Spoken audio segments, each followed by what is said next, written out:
Okay. Again, I want to thank you all for being on this evening. My name is Patrick Davis, MU Extension Livestock Field Specialist down in Stockton, Missouri. It's in southern Missouri. And my coworker, Andy McCorkle, he's a MU Extension Regional Livestock Field Specialist over in Buffalo, which is still in southwestern Missouri. And he's also on this evening, and he'll be taking most of your questions and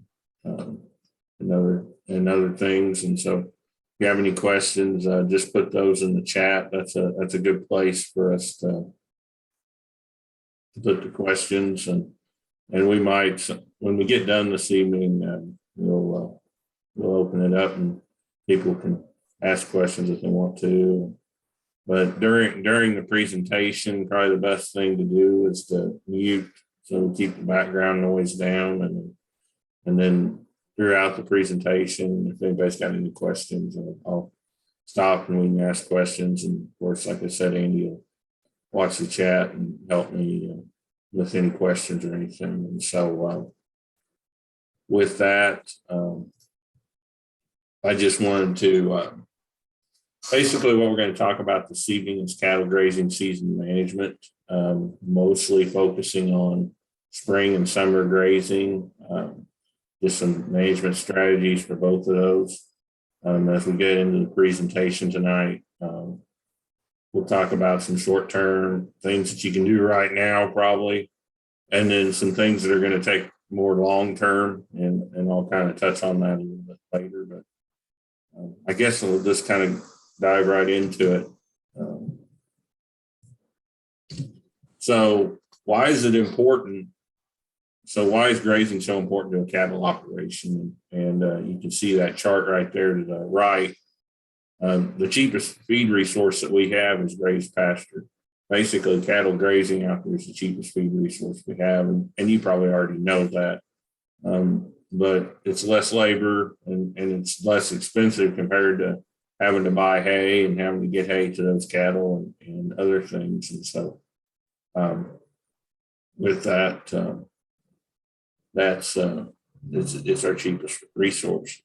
It's also better on the environment. We'll talk a little bit later about, and Pat Miller, she gave us a presentation, the first part of this workshop series. She gave a presentation on pasture management, fertility, weed control, those kind of things. And I've got a slide in here, probably a similar slide to what she had. But when we graze those cattle properly, and they're very good at moving that manure around for us and that fertility around for us. When you look at weather, it's less of a concern as well when cattle are doing it versus us trying to get the hay to them. They can graze in the snow, they can graze in the rain, and sometimes it can be kind of hard for us to get that forage to them in those weather conditions. And then in a lot of instances, and I wouldn't say all the time, but in a lot of instances, that forage that's out there, we can manage that and provide better quality forage in that grass or that hay, or in that grass or that forage that's in the field than we can in hay. And so better quality forage leads to better animal performance. And so that's just one of those things that, and I'll kind of touch on that later as far as high quality forage.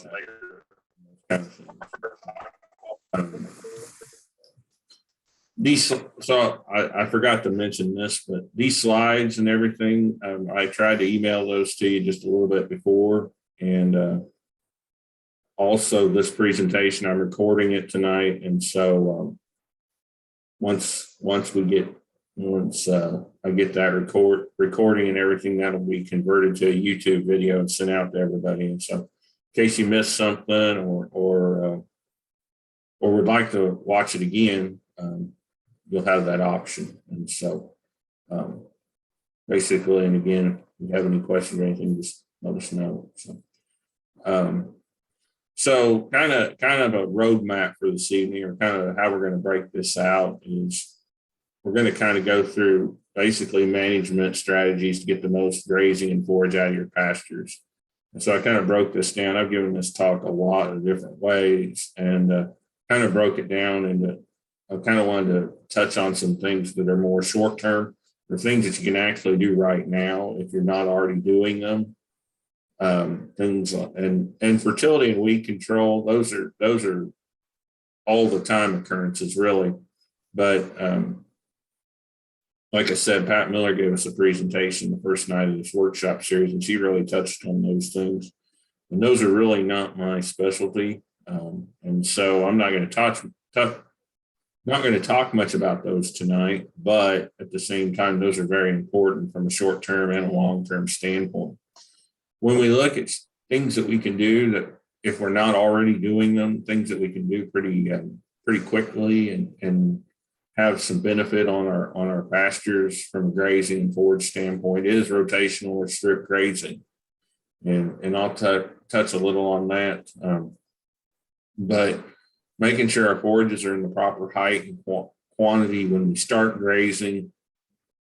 And also if those forages get a little too mature on us, being able to clip and reset those as needed. And that's a good thing to keep that forage in the or try to keep that forage in as high quality state and as vegetative as possible.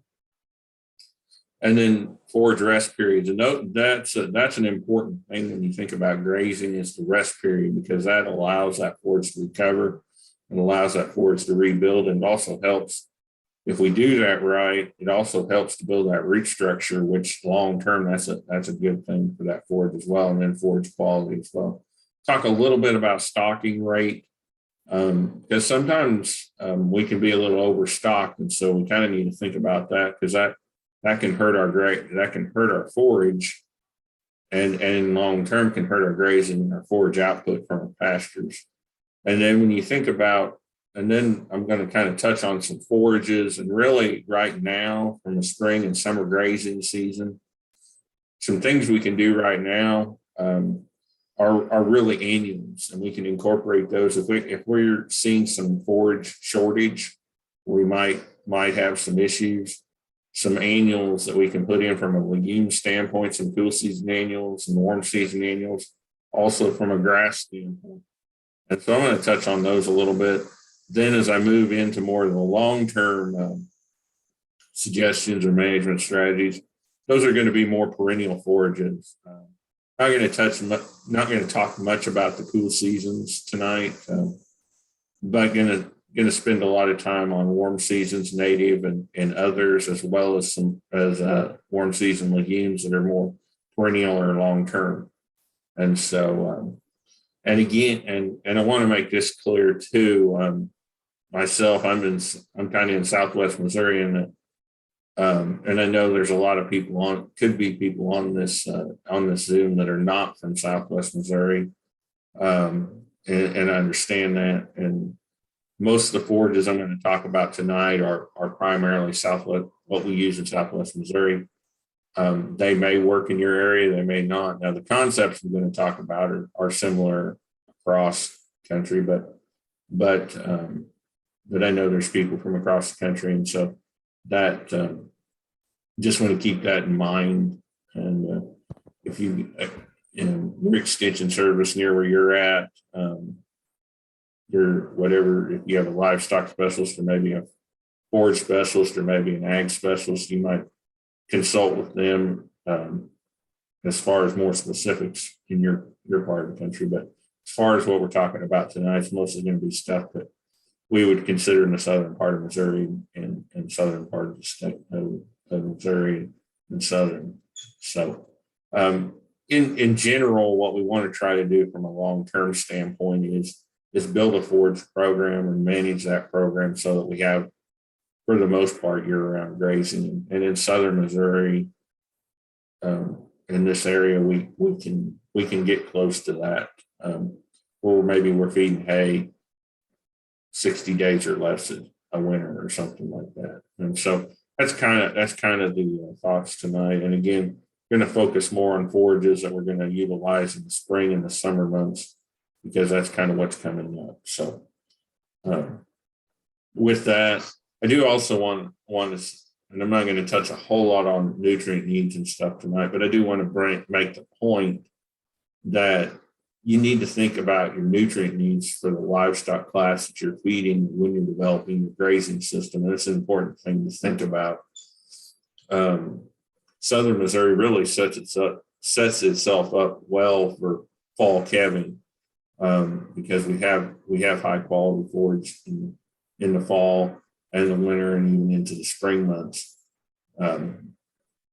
with our cool season grasses, because we use a lot of cool season grasses in this part of the country. And so it sets ourselves up well for that. And with fall calving, that's when the high nutrient needs are. When those cows are lactating, they need a pretty high nutrient plain during that time. Spring calving would be different. They would need more of a high nutrient need or high nutrient plain when they're lactating, that being in the winter and spring and into the summer months. If you have a stocker operation or a grass finish operation, really, they're going to need high nutrient needs the whole time that you have those cattle. And so thinking about that as you build this grazing system is an important thing to think about, and matching that forage quality. And we're going to talk more about trying to have high quality forage all the time tonight, but and management to that extent. But really, we want to, depending on what kind of cattle operation you have, matching that forage quality to that high nutrient need. And in a lot of instances, forage diversity is going to be important to doing. So, and so as we start kind of down this road and talking about a rotational grazing system, if you're not familiar with that, basically what that is taking, I think of it as like, okay, I've got an 80-acre pasture. What I'm going to do is I'm going to break that 80-acre pasture down into paddocks. All right. And what I mean by a paddock is basically that paddock is going to be about 7 to 10 acres. And if I do that, and then I rotate my cattle, if I have enough animals on that paddock to graze that forage from one height to a kind of a normal base height within about 1 to 5 days, I can do a really good job and improve my efficiency and utilization of that forage and utilize more forage out of that pasture than if I just take that same number of cows and throw them out on that 80 acres and just leave them there, let them have the whole thing. Because if you look at that, basically, if you do that, that's continuous grazing. You go from about 30% utilization to where if I break that pasture up into smaller paddocks, and I rotate those cattle and I graze that from one height to another height, and I do that pretty efficiently. If I do that in 1 to 2, 2 to 4, 3 to 5 days, you're seeing almost doubling the utilization of that land. And so that and that's kind of the beginning. When we get into this next chart here about that, basically that's what I was talking about, is going from the continuous grazing system. We're taking that 80 acres and breaking it down into 8 or 12 paddocks. You see there, you significantly increase that utilization and that efficiency of utilization. So basically what that means is you're not wasting as much of that pasture. You're also, when you do that, you're giving that pasture some rest time in certain parts of it. And that rest period is pretty important because, as I said before, that rest period helps with that forage growth, helps with keeping a good quality forage base in front of those animals. And it also helps with building that root structure, because we'll see later, if we don't do that and we just keep grazing the same little piece off, because a lot of times what happens with cattle is basically those cattle, every 3 days, that piece of forage grows. And so if they really like that piece of forage, they'll go and they'll graze that piece of forage, and then they'll walk away from it. And it's kind of like they'll hear it growing in 3 days, and they'll come right back and they'll graze that. And if they continue to do that and they don't have any rest, and that pasture doesn't have any rest, we'll see later we don't have any root structure. And then if we don't have any root structure, when we have, like in southern Missouri here, we have droughts periodically. We have a drought and we don't have any root structure. it's going to be really hard for that forage to get any moisture or get any of that deep ground moisture, and so its likelihood of dying during that drought and not coming back is very high. And if that happens, then you have a piece of bare ground, and guess what comes in there? Weeds.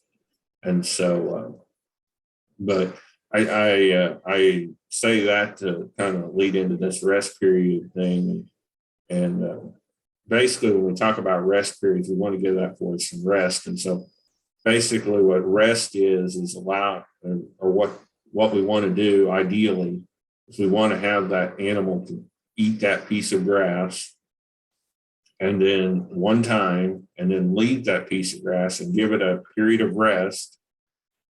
If that grass is really rapidly growing, we're talking about 15 to 20 days of rest.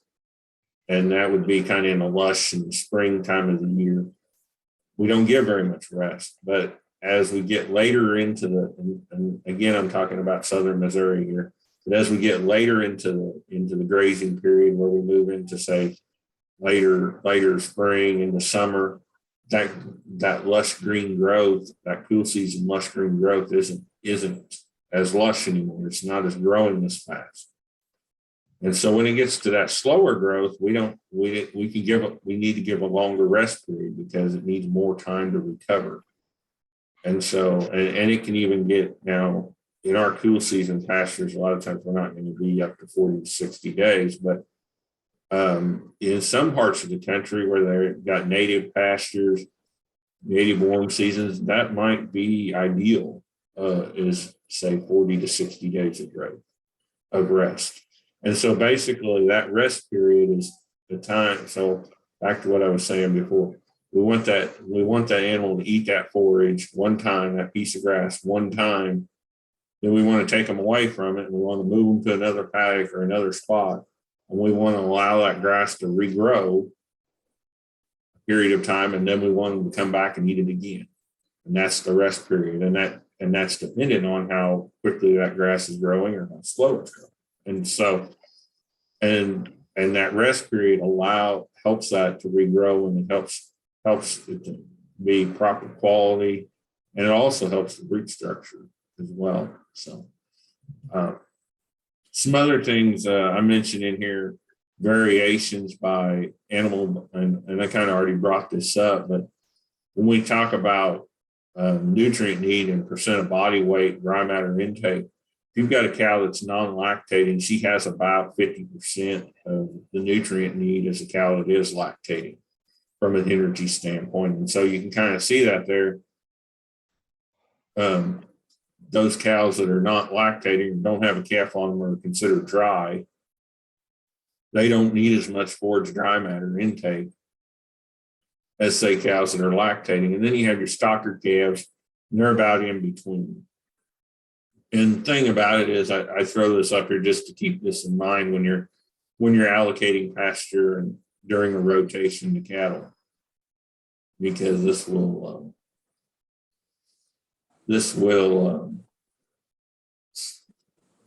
help in that. And then from the standpoint of your forages, then from the standpoint of your forages, they're going to vary in pounds of acre per inch, and that's something to think about as you allocate cattle to those pastures. And then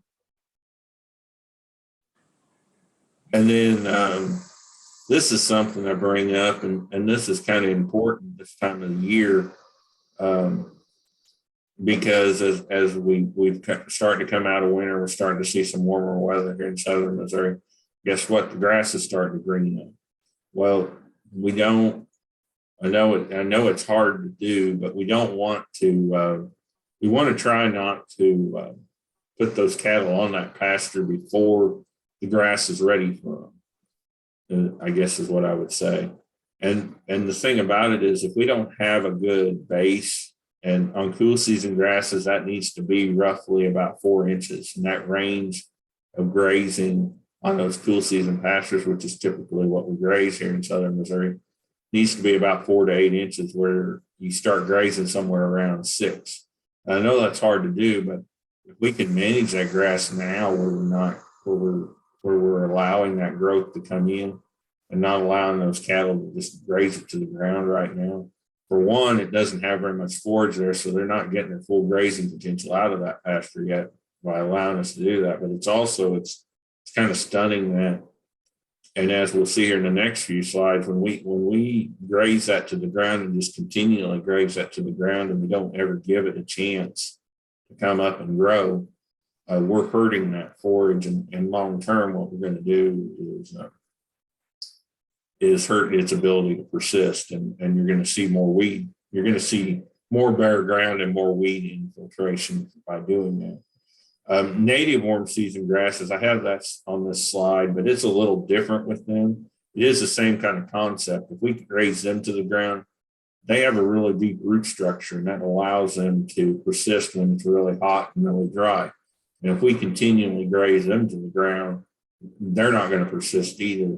But from this standpoint, we need a minute. We will actually start grazing them when they're much taller, say 20 to 25 inches, which I'll talk about later. But we also don't want them being grazed any lower than 8 to 10 inches because it's kind of the same concept here that if we continually graze into the ground, their root structure is going to give out. They're just not going to persist. And so really what you'll see in those pastures like that is you'll see fescue encroachment and other things. But this slide kind of goes along with that. And the fact, and one of the concepts that we've talked about over the years is take half, leave half from a grazing standpoint. And that's from that standpoint. And this is kind of what that concept's built on. Is if we continually graze that to the ground and we take more than 50% of those leaves off of that forage, we're hindering its ability for its roots to grow. And the deal is if its roots don't grow, they don't persist down to where they can pick up nutrients and pick up moisture, it's not going that forage is not going to persist. And then we have a drought come along, and guess what? That forage dies because it can't get down deep, get the moisture up, get the nutrients up. And it just dies, and then you have weeds and other things coming in. This is a perfect picture and example of that. I know Pat showed some pictures, I believe, during her talk on forages and growth like this, but this is a perfect example of what we're talking about by making sure we have so we're not grazing these forages too short, but we're also giving them a good base underneath them to start. Because if you look at the grass here, like this one right here, you see this huge root structure. You see nice development up here. But you get over on this side, and this is what if we and I see pastures like this too, where they just graze it to the ground all the time. And if we do that, this is what we have. We have no root structure, and we really don't have anything on top either. And that's when we have that, we just don't have much forage for those cattle to consume. And like I said earlier, they're not even getting their full grazing potential out of that forage. And as I'll talk here in a little while, that forage, if that all that is stems and stuff, that's not very good quality stuff for them to eat anyway. So, and basically that forage will die, and we'll have weeds infiltrate, and just, you have nothing there. So that's why, as I say in this slide, is like what's on top of the ground is equal to what is below the ground. That's why we want to good forage mass and residual on top, so that, and we don't graze too short, because we want to build that root structure so that when we do have some of those dry times and stuff, there's plenty of roots there to pull in nutrients, pull in water, and allow that forage to continue to grow. And that's something we really need in the warm season grasses, and should have it in heathers, and manage to have it in heathers as well. So, any questions or anything, Andy? Or not so far, Patrick. Okay, I'll continue on, I guess. And so one of the things we talked about earlier was a high quality forage, and I thought I would just bring this up um, and ask the simple question is like, well, what is a high quality forage, or what is considered a high quality forage? And as we talk this evening, we're going to talk about managing those pastures for high quality forage. And basically, what is kind of termed a high quality forage is a forage that cattle are able to consume a high intake forage when we analyze that forage. And I think Andy talked a little bit about that last time, but we do a forage analysis on that forage. Should be low in fiber and high in protein. And there's two fiber fractions that we measure in forages. We measure an ADF fraction, an acid detergent fiber fraction, and that's related to the that name is related to the analysis that we do on that forage. And then we also do a neutral detergent fiber analysis on the forage. And the acid detergent fiber analysis is related to digestibility of that forage. And the neutral detergent fiber analysis is related to intake. We could spend a few more slides talking about that, but I don't think we've got the time. And I just kind of wanted to give the overview there. But basically, if these forages are low in fiber, that means they're low in acid detergent fiber, which means that they're going to have more digestibility of that forage. And they're low in neutral detergent fiber, which the cattle's rumen has a certain amount of fill. They can only consume so much of that neutral detergent fiber. And once they hit that point in a 24-hour period, their forage intake stops. And so if it's lower in that neutral detergent fiber, that means they can consume more of it. Now, why is high protein important? I've got a slide on that later with some forages, but the protein feeds the rumen microbes and rumen bacteria. And so the more protein we have, to a certain extent, we can get too much, but to a certain extent, the more protein we have in that forage, the more those rumen microbes or those rumen bacteria are going to be fed, and the more digestion they're going to do. And so the more utilization of that forage, hopefully, you can get. And so, fiber and protein is very much related to stem to leaf ratio. And we'll talk about plant species here in a little bit as it influences forage quality. But basically, the more stem we have, the more fiber we're going to have in that forage, the more acid detergent fiber and the more neutral detergent fiber. So the less intake and the less digestibility of that forage there'll be. The more leaf we have, the more protein we're going to have, and the less fiber we're going to have. And so that means that the more leaf we have in that forage, and I'll kind of touch on this a little bit later when we talk about it, but the more leaf we have in that forage, the more digestible that forage will be, the more protein we have, and the more intake we'll be able to have in that forage. And so basically, if we've got forages that have more leaf to stem ratio or higher quality forages, I say all that to say that. But when we look at factors that influence quality, those are going to be maturity. So basically, these influence leaf to stem ratio or stem to leaf ratio, maturity, species, and plant parts. And so the next three slides, I'll just hit that real quick. But basically, as a forage grows, it becomes more mature. You can see there that it puts up a stem and it puts up a seed head. When it has more stem, in the picture there to the right, it has less leaves. Basically, what that means is when a forage gets more mature, they've got more stem and less leaves. So they're going to have more NDF, more ADF, less intake, less digestibility, and a poor quality forage. When we look at forage quality from a plant part standpoint, and this goes back to what I was talking about earlier, you want them to have one bite, and then you want them to rest, and you want that piece of forage to rest for a while before it has another bite. if they come back and they keep consuming the same piece of forage over and over and over again, what they're going to end up consuming is stems. And we get back to what we were talking about with stem. First, there's not a lot of forage for them there to consume. So that's a quantity issue. But also what they are consuming isn't very good either, because it's mostly stems. And if it's mostly stems, again, that goes back to the fact that it has too much NDF, too much ADF.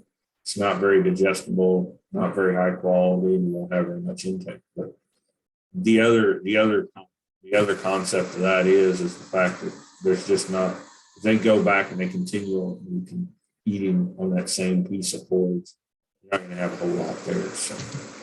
So from a species standpoint, on the left side, we've got a fescue pasture, and on the right side, we've got a red clover pasture. The red clover is going to have a lot more leaf versus stem compared to fescue pasture. And so from that standpoint, those forages are going to be higher quality. And that's when they're higher quality like that, because they've got more leaf, they've got less stem, that means they're going to be more digestible, and you're going to be able to intake more, so they're going to be higher quality. Now, I say that, and we'll talk later about certain legumes. Certain legumes can be too high quality.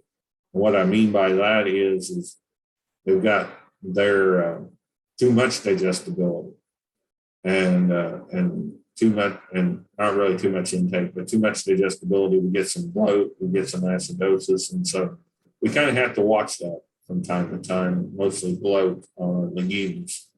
And so that's something I'll touch on later. But ideally, we want more leaf and less stem from that standpoint. It will give us a better digestible forage and a better intake.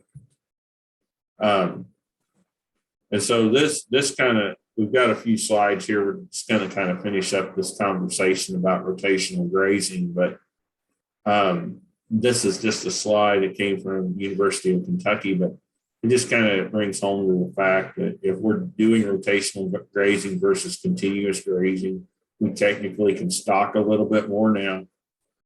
You still got to take into account stocking rate. You might have been overstocked to start with. So adding a rotational grazing system might increase your amount of forage production, but you may still just need to stay at the same stocking rate. But potentially with rotational grazing, you have the potential to increase stocking rate, get the same amount of weaning weight, get the same amount of pregnancy rate. Because you're increasing stocking rate, get a little bit more calf gain per acre, and you don't have to feed as much because you're getting more forage production because you're managing that forage correctly.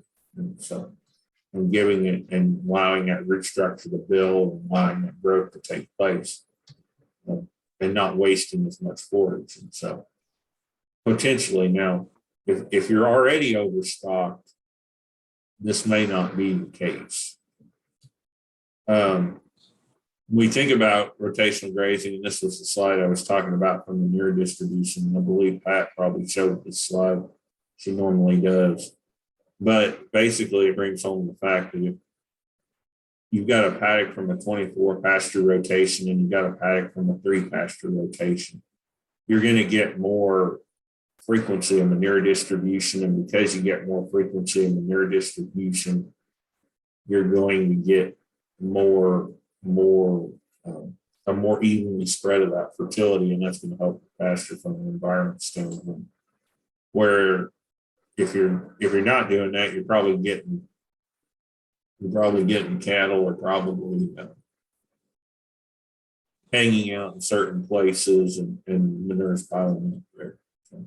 And it shows that here from this chart here on the right. So with that, I'll ask for any questions before we move on. I can listen in the chat. Oh, grazing stockpile during the winter. How much stubble height should be left? 4 inches, 1 inch left. So yes, stockpile is different, and I'm not talking about that tonight. So, and it kind of depends a little bit. typically when we graze stockpile, we're going to graze that off to the ground because that forage is dormant. That cool season forage is dormant. We don't put a back fence on it. And so, but that's not a stockpile is different because of the fact that it's a dormant forage and you're just grazing it down. Once they graze through that, basically what you're doing is you're moving those cattle to a new pat or you're giving them a new piece of grass. And as you continually graze that through that, they're gonna keep following that new piece of grass and that new higher quality forage versus what they leave behind. And so we don't typically put a back fence on that, and then usually they'll graze that down. And then once they graze it down, they'll leave it because ultimately you're giving them better grass the next day or if you do it every other day, basically the next time you give them a piece of grass. And so stockpile fescue is a little different from that standpoint. We don't put a back fence behind it typically, and we just kind of graze it off. And then basically you're going to allow that once you graze through that, then you're going to allow that to rest after you've gotten through it. And you're going to allow it to recover, and then you potentially may bring it into your grazing system the next year. Any other questions?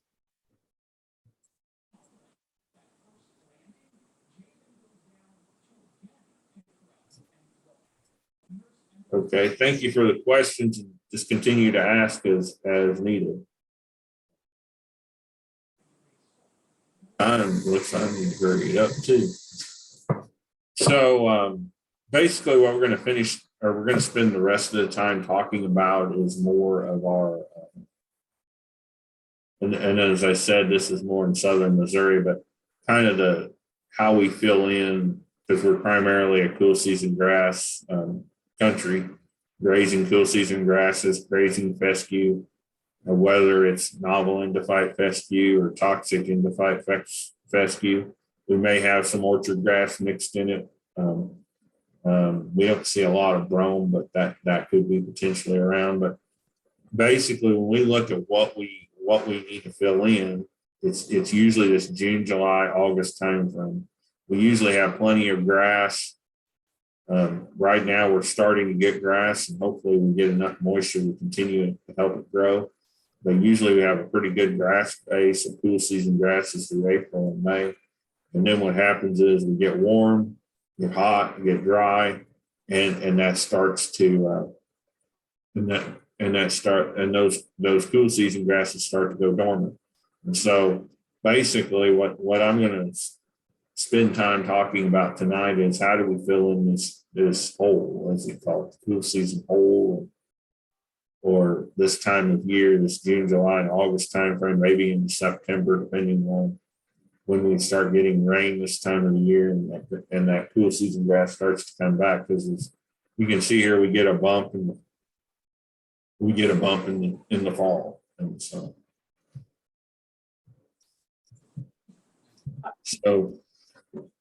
God, I think you've tried this. And as I said, we'd start talking about more of short-term solutions or short-term management things that we can utilize. And those would be, I would say probably our best tool is legumes. Incorporating those into our fescue pastures or our fescue orchard mixed pastures, and we've got orchard grass pastures, and probably for the reasons that I mentioned earlier, as far as quality of grass, they have a higher leaf to stem ratio. They really improve the quality. We've got they also help as a fescue toxin diluter factor. And there's some research and some discussion about grasses with legumes, and they're just more profitable. And we'll actually show some data here now. It kind of looks into that, but that's I would say our legumes now, they fix nitrogen, they put nitrogen in the soil. Some of them are annual, some of them are perennials. Basically, if you allow them to reseed, they'll be perennials or they'll come back. Red clover is kind of a biennial, so it stays for 2 years, so it's got to be allowed to reseed and come back. But and then it's as simple really as putting that seed out every so often, but always inoculate them. I would say, and I don't know, Pat touched on this, but I would say if you're going to put those out now, you need to drill them, and we'll touch on 3 here. And if you're going to put those out now, you need to drill them because we're getting to the point where we're not going to have a lot of hoof action and a lot of freezing and thawing probably in southern Missouri, hopefully. And so probably your best option right now if you're going to utilize these is drill them instead of broadcasting. And as I said, red clover, white clover, red's more of a hay clover. It's a little more upright. White's a little more of a pasture clover. It's a little bit more down on the ground. But two very good forages. And like I said, with them being legumes and that leaf to stem ratio, really improved the quality of the pasture. And basically, we just need to make sure our soil fertility is right when we're putting them in. But really good. And this is actually from Arkansas, extension publication, some extension work down there, and they looked at toxic endophyte fescue and adding legumes. White clover was the legume versus just normal, and in this particular project, they used endophyte free fescue, which won't work in this part of the country. You need to use a novel endophyte fescue because the endophyte free just won't persist. But basically, what this is showing, and it's pretty common if you add the white clover to the toxic endophyte affected tall fescue. Guess what? You're going to get because of that dilution of that toxic. Because of the dilution of the consumption of that toxic fescue, guess what? You're going to get improvement in performance. Now, what I like to talk to people about is you look at the other 2 columns where they've got fescue that's non-toxic, so those cattle should perform pretty well on that fescue, and you just see how much more benefit you got in those cattle. And these are stocker calves. How much more benefit you got in those calves by putting that white clover in there. And so I just like to say that, yeah, it does dilute fescue, but it also makes a better pasture. Now, again, if you're going to spend the money on that, you also want to make sure that you get the performance out of it too. And this is for stocker calves and gains. So maybe in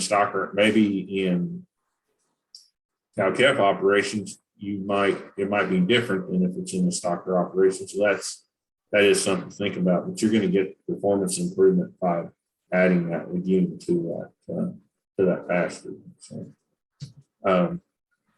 and those were clovers. Now, these is a little different. It doesn't fix the nitrogen like the clovers. It's more of a warm season legume. It's a late warm season legume. It does a really good job. I would say July, August, and September. It shows even out into October, but really July, August, and September, it really, and I know here in southern Missouri, when it's really hot in usually through July and August, when it's really hot, this forage still grows. And it does a very good job as a legume and provides good forage during that time of year when a lot of your other forages we have around here don't grow very well. Now, it mixes well with our cool seasons, with our fescues. It doesn't have quite the quality of the clovers, and it can get crowded out if you've got other higher yielding grasses and legumes, and it can get crowded out. So, but it does do well on poor soils, and it's a very good forage to have for grazing in the late summer. So other annual grasses that we might incorporate in would be your Sudan grasses, pearl millet, crabgrass. These would be grasses that you would put in for summer grazing. As you can see there, they fill in that cool season holes. We talked about that June, July, and August hole, and even into September. Crabgrass, it's one you probably could incorporate directly in with the fescue. The other two, Sudan grass, pearl millet, they're probably going to be put on their own. They would also be ones that you might utilize if you were had a thin stand of fescue and did renovation. Crabgrass is probably not one of those, although if I had a thin stand of fescue, crabgrass would probably do a good job of building that up and improving that grazing as we go into those summer months. But basically, from a crabgrass standpoint, you can see there you're going to get some better performance, obviously, over the fescue. If it's cool spring, that may delay its germination. If you want to till it in May for enhance germination, it's really something that you're going to put in May. So, like the legumes that I just talked about, you're going to put those in right now and sow those in. With crabgrass, it's probably going to be something you're going to put in May, April, May time frame. And so but again, kind of talk with your agronomist related to that. And again, it's going to grow up pretty good grades around 14 inches and then take it down to about 3 inches. And like I said, it's going to be something that's going to grow really well in the mid to late summer. Sudan grass and sorghum Sudan grass. And so these are forages along with pearl millet. These are forages you're going to put in May and June. And they're going to provide production in June, July, and August, about 45 to 60 days after seeding. The issue that we have with sorghum Sudan grass, Johnson grass also falls into this category as well, is prussic acid poisoning. And so that's why you need to wait to a certain period of time to graze this forage. Now, if you're baling it for hay, prussic acid is not an issue. But if you're grazing it, prussic acid is an issue. And so you need to wait till basically it reaches 24 inches, graze. And also, if we've had a drought or if we've had a frost, you need to wait 14 days after that in order to basically after a drought ending rain or after a frost, you need to wait roughly 14 days after that in order before you graze it. Now, I would say after a frost, you're not going to get much grazing potential out of that, but sometimes we have issues with Johnson grass, so we need to watch that as well. But again, height for hay cutting, and with Johnson grass, with Sudan, sorghum Sudan grass, a lot of times we might cut that for a baleage or a haylage versus grazing it because it grows rapidly. If you don't get the grazing pressure on at the right time, the quality of it goes down pretty quickly too. Pearl millet, same way.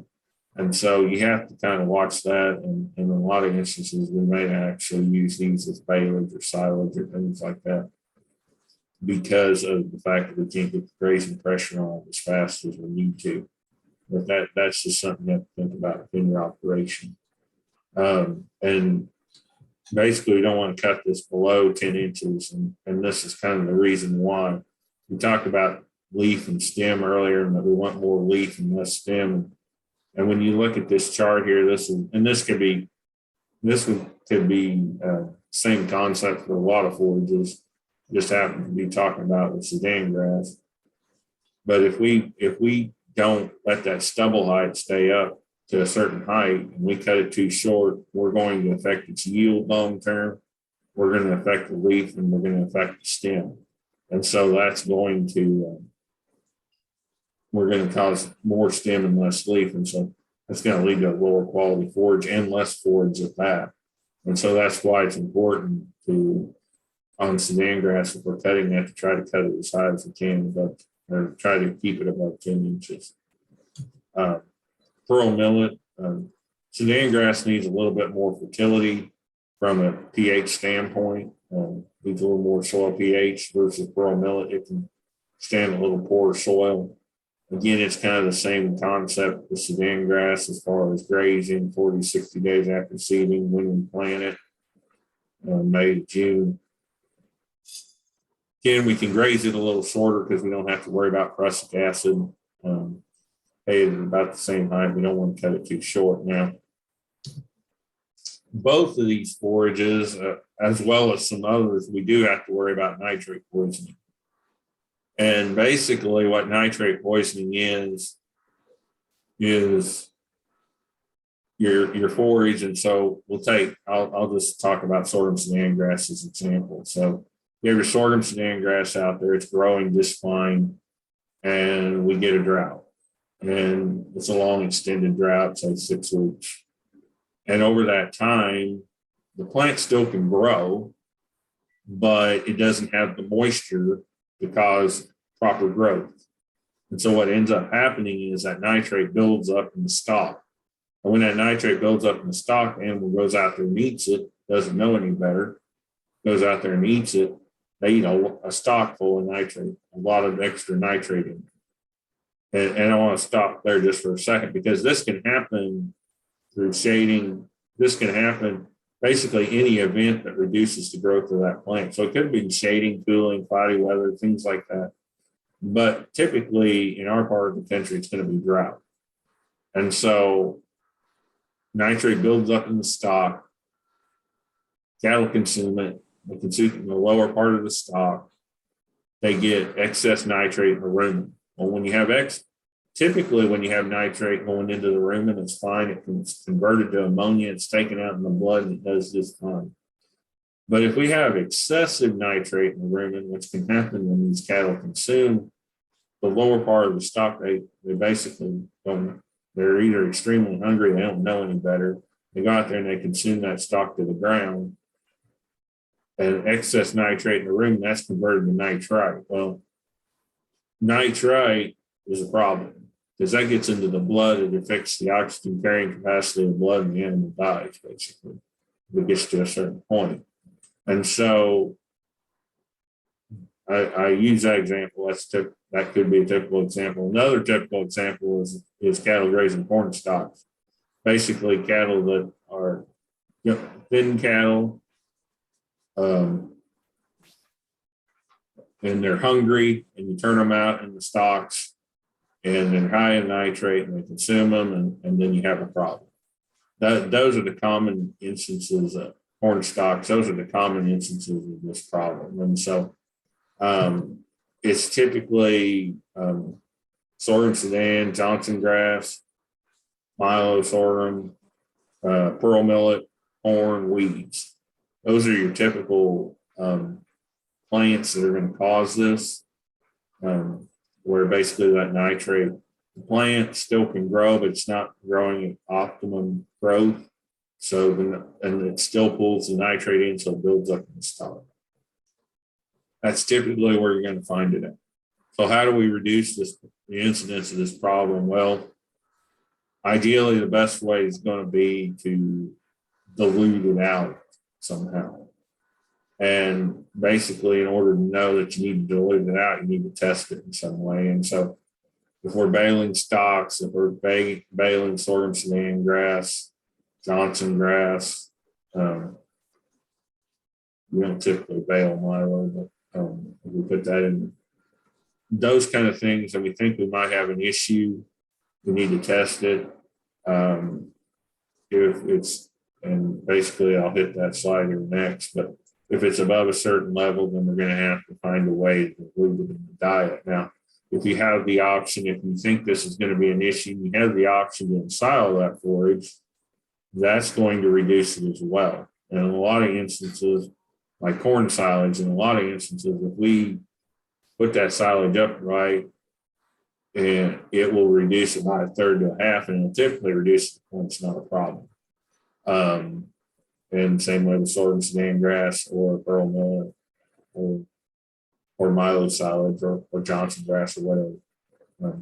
Typically what happens is so that's if we have the option to ensile that, it's going to reduce the level. So but basically, I have people that contact me and I say, well, just get it tested if you think it's an issue. If it tests above 0.25% or 2,500 parts per million, then we've got to figure out a way to limit feed that in some way, or to provide some supplement to kind of dilute that down some way so that it's not an issue. And so, any questions on those things before we move on?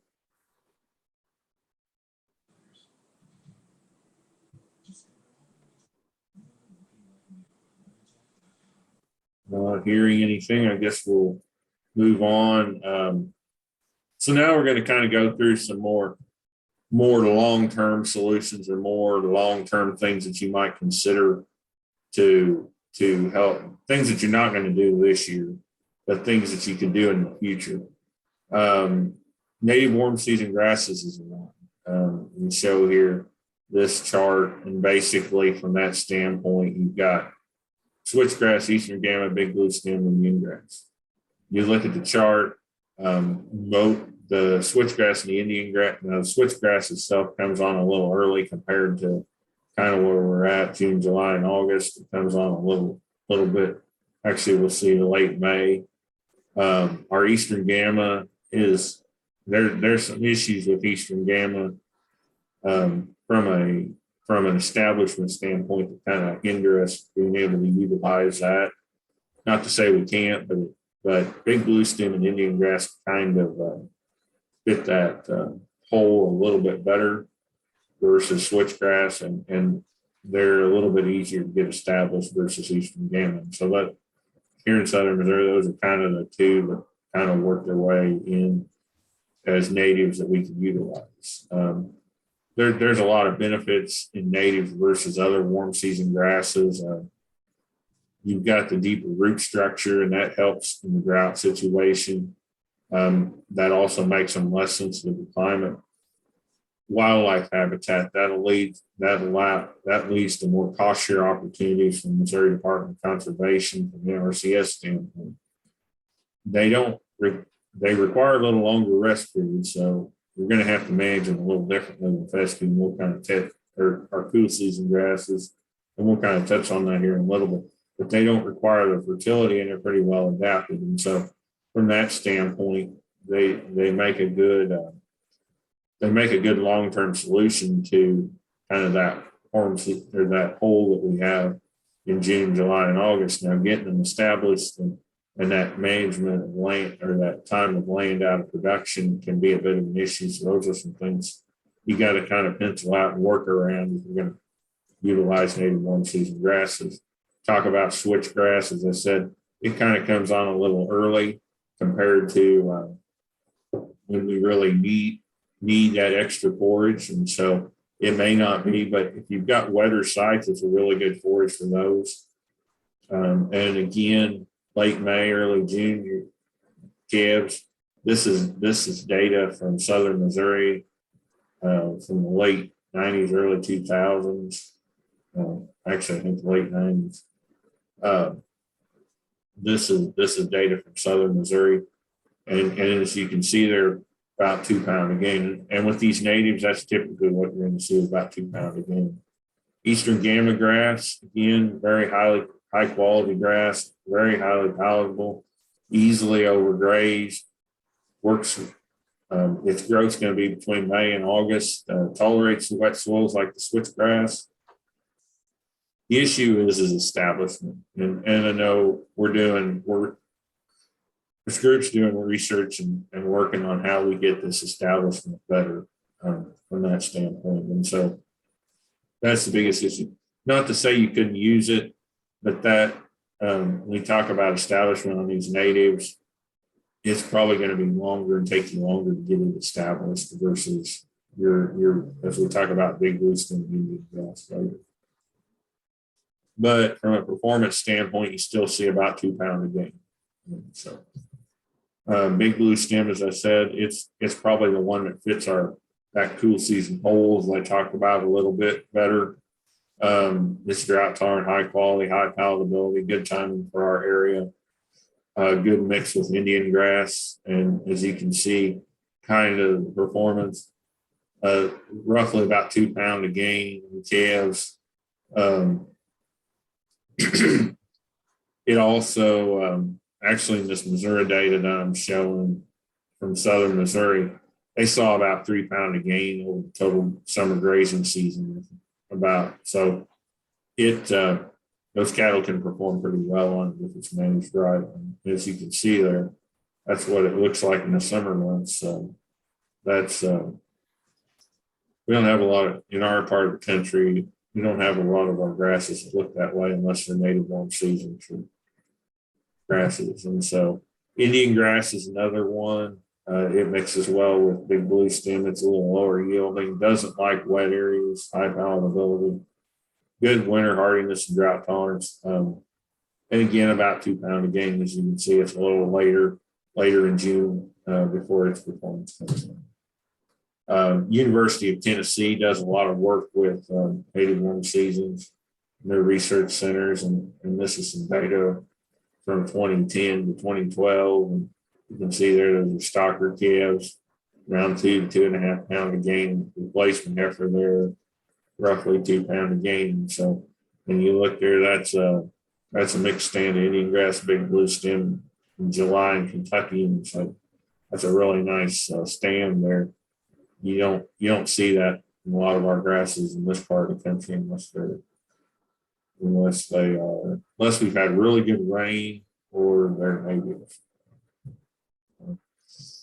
As we look at management on these natives, that's what's different in their cool seasons. Is we've got to graze them taller and leave some stubble. And 20 to 25 inches is where we start. And really, a rotational grazing system is a good idea with these. So you can manage that, because if we allow them to graze and continue to graze them too short, they aren't going to persist. Said our eastern gammon or switchgrass will come on a little earlier than our big blue stem and Indian grass, and so we want earlier in the year, kind of back to what I was talking about earlier in the presentation. In the growing season, we're going to move those cattle a little faster. They're not going to stay in the paddock as long. Versus later in the year, you may be getting closer to that 5 days in the paddock, but you just kind of have to watch that and kind of manage grass. But we want to leave about 8 to 10 inches of stubble and rest. You're going to rest it a little longer than you would, say, your 40 days. I know that on cool season pastures that have had native grasses in them at one time and have a seed bank, if you extend the rest periods on those pastures or on those paddocks, sometimes you'll see those native warm seasons come back. And it's just because you managed for a longer rest period, and that's allowed that forage to come back. That's the one thing with rotational grazing and grazing management, is if you manage it and give it rest and give it a period of time to rest, you're going to start seeing some of these other forages come back. Where if you continuously graze it and you manage it that way, fescue is about the only thing that really can thrive well in that condition, I guess you might say. And so if you manage your pastures like that, that's what you're going to get. But if you give rest and you manage differently, you're going to get more diversity, and that what's in the ground, that seed bank, will start to come back based on that rest period. So, when to stop grazing. And so you want, basically, probably I would say when the animal performance declines, but you also want to keep them to count that those warm season grasses need a period of time prior to frost to build in the root reserve. So typically in our part of the country, we see a frost about October 15th. So that means about September 1 is when we need to quit grazing those warm seasons and allow them to rest so that they can build in the root reserve before frost. Animal performance declines. Typically, we want to get them off that, and we want to get them on cool season grasses that's starting to come back. And if you burn, you want to accumulate some forage for fire. The other warm season grasses, Bermuda grass, Caucasian blue stem. Basically, when we look at comparing them to our natives, they do a little bit good late summer forage, higher stocking rates. They don't need the rest period and the height the other forages do, but they also don't have the deep root structure. So they're going to need more fertility to meet their yield goals. And they're known as climate sensitive because they don't have that deep root structure. They may also invade your native grasslands a little bit. Bermuda grass is one of those. It's a bit. It does very well if you provide enough nutrition to it. Can get expensive to provide that fertility to it, to get it to grow, to get it to do well. Mostly you're going to be putting it in with seeds. We don't have a whole lot of spring varieties anymore. I think Pat kind of touched on that a little bit. From a grazing standpoint, height-wise, you're going to start that at about 4 to 8 inches and take it down to about 1 to 2. And your rest period is going to be somewhere around 7 to 15 days. And so very prolific grass can come back, but in order to get it to do that, you've got to put the fertility to it to do that. Example, and I mentioned this earlier, and this is a chart from Oklahoma State University, the Animal Science Research Reports from 1977. And they did basically they had stocker cattle grazing Bermuda grass, and they had, and this shows average daily gain, digestibility, dry matter, digestible dry matter, digestible protein, and this is basically from May to September. And what you can see there is that it's got average daily gain, dry matter intake, and digestible protein intake. Yeah. And so what you can see there is that you move down the chart, got a pretty good gain in May to July, or May to June. June to July, pretty nice gain. Then we get to July and August, that gain is really poor. And it does kind of rebound a little bit from August to September. And the thing about it, I mentioned this earlier, but those rumen bugs and those rumen microbes really need, if you're going to get optimum performance out of that animal, optimum digestibility and optimum intake out of that animal, you really need to make sure and feed those rumen bugs, those rumen bacteria very well. And as you can see here, as we move, dry matter intake drops off in July to August, and digestible protein intake drops off a lot. And basically, I guess this what's kind of showing here is that basically that Bermuda grass kind of stopped. What quality wise, and that's just something to think about with these grasses. And basically this research kind of led to protein supplementation, which is what they do in Oklahoma to kind of combat this problem, because if you provide protein during that time, you're going to get better intake, and you're going to get better gain. That does require supplementation. And in southern Missouri, what we do is we just pull them off that forage and put them on a forage that is better quality, and we manage the forages better so that we try to not have that problem. But just something to think about, and I show that because it's a pretty good example of why it's important. What happens if that forage becomes low quality, if the protein drops in it, you're going to see intake drops, and you're going to see performance drops. And so, Caucasian blue stem is another forage that we can utilize, and it's does well on poor soils, responds well to fertility. It establishes quicker and can stand closer grazing than native species. It develops a seed head quicker. So kind of cool. So you got to kind of keep it close, grazed close to keep it vegetative. We're going to graze it about 10 to 20 inches and take it down to about 4 to 6 inches, somewhere between 2 weeks and 3 weeks of rest between grazings. Yeah. You take notes while I was on the phone. Why not? Huh? I wonder about that. So the Stalker cat, they did some research in Southwest Missouri, grazing Caucasian blue stem over a 4-year study, and as you can see, they're about 1.5 to 2.5 pounds a gain over that 90-day period. And so again, it kind of falls in line with what we've seen with these forages, these warm season perennial forages. I throw this up here, and so this just kind of shows the range, and this was associated with that data back, that Southern Missouri data from the late 90s. And as you can see there, these forages can have pretty good crude protein percentage, pretty good digestible organic matter, but they can also have pretty low percentages in these areas.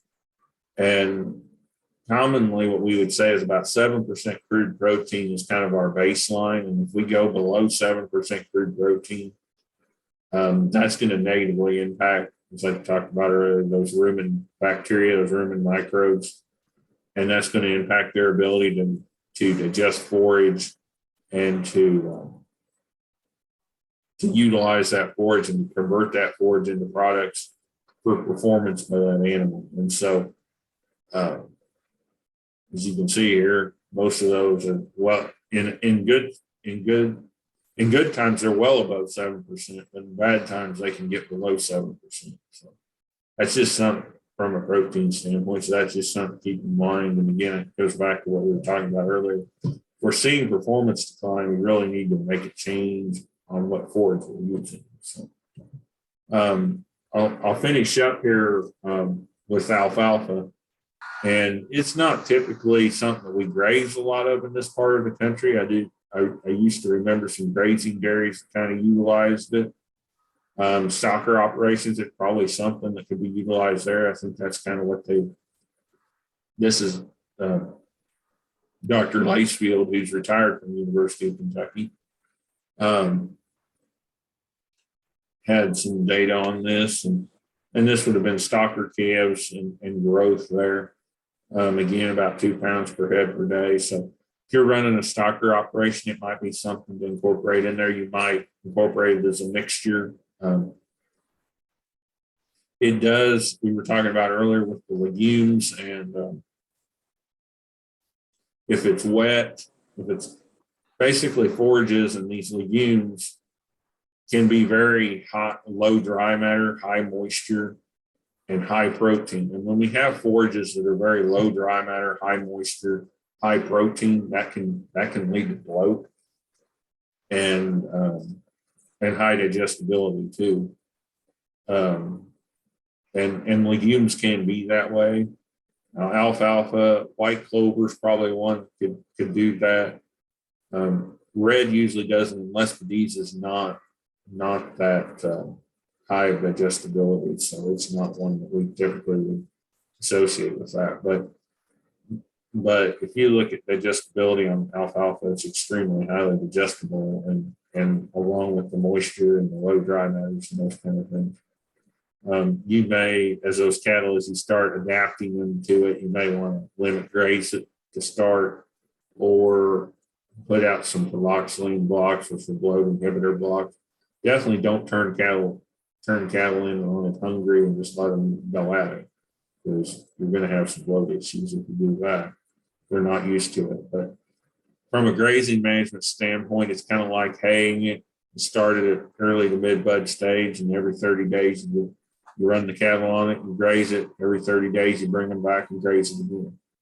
And it also needs time to build root reserves before frost.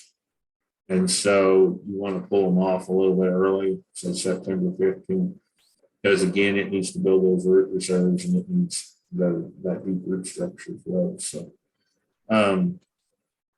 it's a very, from a grazing standpoint, it's a very intensive management grass, legume.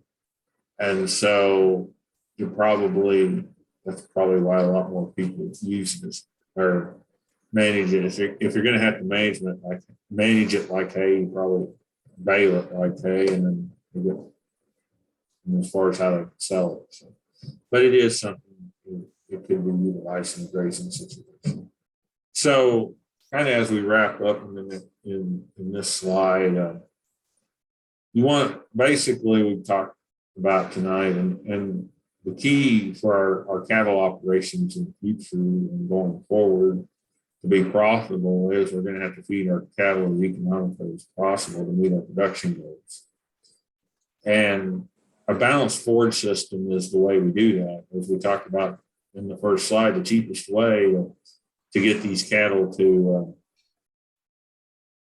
the cheapest way to get our cattle to meet our nutrient needs of our cattle is forage. And so a balanced forage system can help us do that. Now, I didn't talk much about record keeping tonight or culling and cattle, and that's a whole nother presentation and conversation. But record keeping is important in constant evaluation of your cattle, and I would say also your forage. And I know people that keep records on their forage, but there's a lot more people that keep records and worry about records on the cattle, probably more so than they do with forage. And I would suggest that we need to do both of that. We need to worry about our records on our forage as much as we worry about the records on our cattle. Because if we do a good job of record keeping on our forage and constantly evaluating that forage just as we would our cattle, we can build a better forage system, and we can identify those forages that just don't work in our system. And we can take those forages out, and we can work to bring new forages in that do work and give us a better forage system long term. And so kind of like the last statement there, where we find those animals that we cull and that don't work. It's not a bad thing that we have to cull them. It's just that they don't work in our system. That's a way to improve our operation. Well, we should probably treat our forage in the system just like that, in identifying those forages that if we constantly keep records and evaluate those forages and well, listen, I don't get as good a performance. I really need to see better performance. I want to try this forage or this mixture of forages. And diversity is a good thing to have in a forage system. And it's key to being able to meet. If you've got a lot of times of the year where you need high quality forage, diversity is a good thing to have because it's going to help you to do that. So with that, hopefully I provided you some information that will help your forage, your grazing system, your forage system tonight. And with that, I'll take any questions, and there's my contact information. And as I said, everything's recorded, so I'll be sharing that with you tomorrow.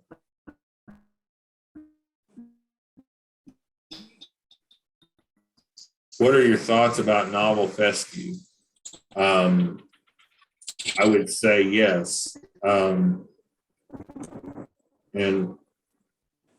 I would say that if you're looking at renovating a pasture, cool season pasture, I would go with the novel fescue. Now, I also would say that you need to put a pencil to it and see as far as is it gonna make sense from a cost standpoint to renovate that pasture and put in novel fescue?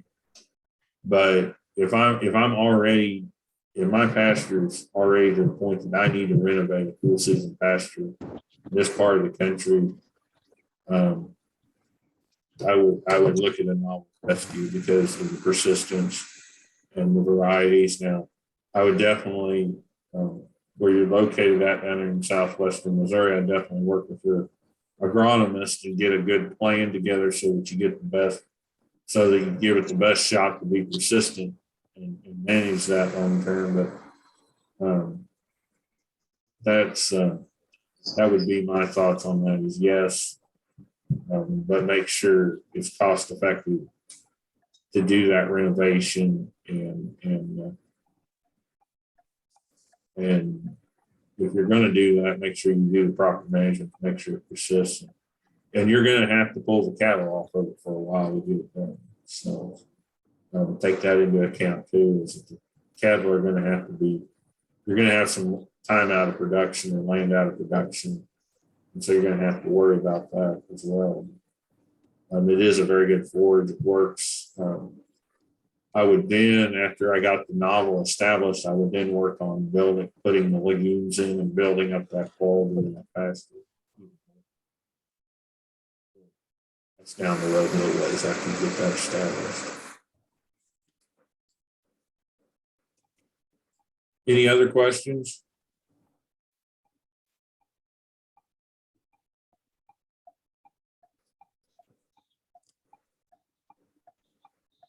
Well, hearing no other questions, again, thank you for being on. You have my contact information, and we will be here a week from tonight again. Not for sure if it's going to be me or Andy talking about bull management, but one of us will be, and we'll have that discussion probably tomorrow. But again, want to thank you for being on, and like I said, I'll try to get the video out to you tomorrow. And if there are any other questions, just let us know. And thanks for your time, and we'll be talking to you next week.